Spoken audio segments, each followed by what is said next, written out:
Ando's memoir, The Happiest Refugee, is the story of his family's struggle to get to Australia and become part of our culture. Our lifestyle, education, work ethics, language, and wealth were just some of the factors to be understood and accepted in the complexities of belonging to a new country. The boat that took Ard and his family to freedom was only 9 metres long and 2.5 metres wide.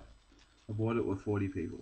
Aunts, uncles, cousins, and grandparents, family friends, who all belonged together were trying desperately to achieve a better life outside that of the war-struck Vietnam, which was suffering from poverty and a corrupt government.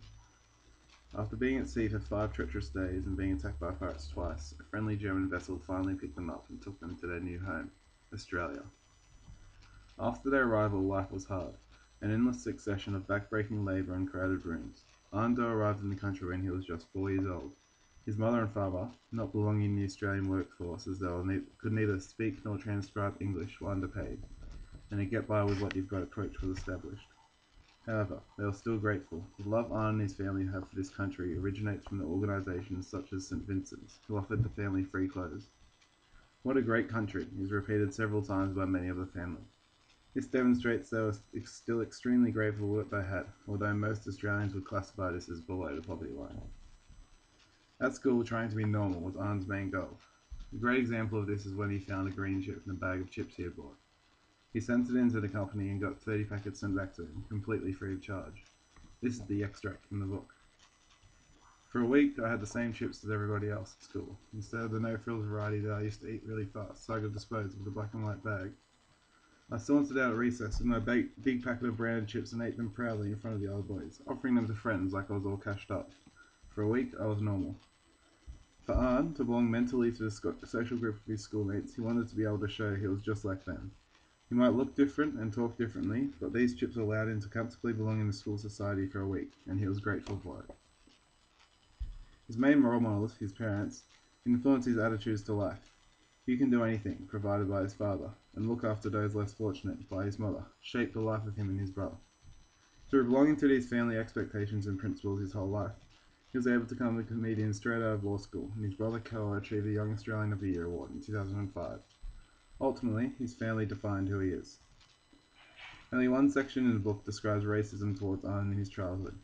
This symbolises that he wasn't a common occurrence, as there were over 100 sections in the book. While studying the gold rush, the teacher encouraged the class to create anti-Asian posters that would have belonged in that era. Arne was the only kid in the class of that cultural background, and so was subjected alone to this unfair treatment.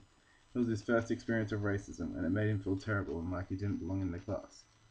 What made it worse for Arne was that some of his best mates were encouraged to get up and make comments that they would never say directly to Arne.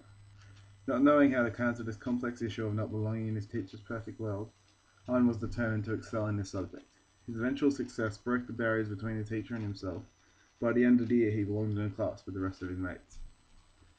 Language is more than just the words we use. How we speak defines who we are. In Arne's later life, while aspiring to be a comedian, he did a show at a local RSL club. Should be an easy crowd, thought Arne. After a few drinks, old guys will laugh at anything. Unfortunately for Arne, the room was filled with Australian Vietnam veterans. For the first 10 minutes, the only sound from the audience was an old guy shooting him with a pretend gun. Fed up with being excluded from this small audience, Arne finally halted the show. "So you've probably killed a few guys who look like me." It was a one-word answer. 14. Extremely intimidated, Arne thought about quitting.